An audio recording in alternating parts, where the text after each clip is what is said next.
Zombie மூவிலேயே ஒரு டிஃப்ரெண்டான zombie மூவினா இந்த ட்ரெயின் டு புசன் மூவியை சொல்லலாம். ஏன்னு கேட்டீங்கன்னா இந்த படத்தோட டைட்டில்லே இருக்க மாதிரி இந்த படம் ஃபுல்லா ஒரு ட்ரெயின்லேயே தான் நடக்கும். எப்பவுமே ஜாம்பி மூவிஸ்னா ஒரு ஓப்பன் ஸ்பேஸ்ல தான் நடக்கும். இந்த மாதிரி சிட்டி ஏரியாஸ்ல தான் நடக்கிற மாதிரி காட்டியிருப்பாங்க. ட்ரெயின்ல நடக்கிற மாதிரி காட்டுறதுனால கேரக்டர்ஸ் இந்த டைட் ஸ்பேஸ்ல தப்பிக்க முடியாம கஷ்டப்படுறத ரொம்ப நல்லாவே காட்டியிருப்பாங்க இந்த படத்துல. படத்தோட கதையும் பாத்தீங்கன்னா அதுக்கு ஈக்குவலா ரொம்பவே நல்லா இருக்கும். இந்த படத்தோட பிளாட்டை பத்தி இப்ப நம்ம பார்ப்போம். படத்தோட மெயின் ப்ரொட்டாகனிஸ்ட் சியாகு அவர் பொண்ணோட பர்த்டேக்கு அவங்க அம்மா பாக்குறதுக்காக புஷன் அப்படின்னு சொல்லப்படுற ஒரு இடத்துக்கு ட்ரெயின்ல கூட்டிட்டு போறாரு. அப்ப ட்ரெயின்ல போகும்போது வைரஸ் அஃபெக்ட் ஆன ஒரு லேடி ட்ரெயின்குள்ள ஏறிடுறாங்க.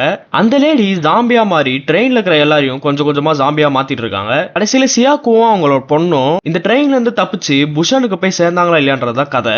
இந்த கதையில நிறைய கேரக்டர்ஸ் வருவாங்க. எல்லா கேரக்டர்ஸுக்குமே நிறைய டெப்த் கொடுத்துருப்பாங்க. அது மட்டும் இல்லாம இந்த படத்தோட கிளைமேக்ஸ்லாம் அவ்வளவு எமோஷனலா இருக்கும். நம்மளுக்கே அழுக வந்துடும். அந்த அளவுக்கு நல்லா எமோஷனலா எடுத்திருப்பாங்க. ஸோ டிஃப்ரெண்டான ஜாம்பி மூவியை நல்ல கதையோட பார்க்கணும் அப்படின்னு நினைச்சீங்கன்னா கண்டிப்பா இந்த படத்தை மிஸ் பண்ணாம பாத்துருங்க.